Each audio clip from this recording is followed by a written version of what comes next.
మూతిచూర్ లడ్డు చూస్తుంటే నోరూరుతుంది కదా. అయితే ఒకసారి ట్రై చేయండి. దీనికోసం ముందుగా 1 కప్పు శనగపిండి ఒక బౌల్లోకి యాడ్ చేసుకుని కొద్ది కొద్దిగా వాటర్ వేసుకుంటే ఇలా దోసపిండి బ్యాటర్లా మిక్స్ చేసుకుని రెడీగా పెట్టుకోవాలి. ఇప్పుడు ఒక కవర్ తీసుకోవాలి.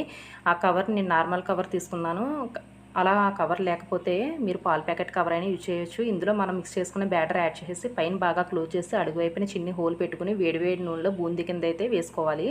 ఇలా వేసుకోవాలి. వేసుకున్న తర్వాత ఇది ఎక్కువగా ఫ్రై అనవసరం లేదు. జస్ట్ మనకి మెత్తగానే ఉండాలి బూందీ వచ్చేసి. ఇలా ఫ్రై అయిన తర్వాత మనం ఒక ప్లేట్లోకి అయితే రెడీగా తీసేసుకోవాలి. అలా పిండి అంతా నేను అలా బూందీ కింద రెడీగా చేసి పెట్టేసుకున్నాను.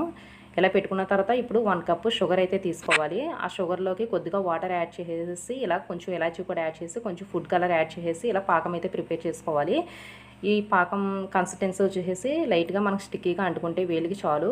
ఇలా అంటుకున్న తర్వాత మనం ముందుగా ప్రిపేర్ చేసుకున్న బూందీ ఇందులో యాడ్ చేసేసి ఒక ఉడకనిచ్చి ఇలా ఉడుకుతున్నప్పుడు ఒక 1 స్పూన్ గీ యాడ్ చేసేసి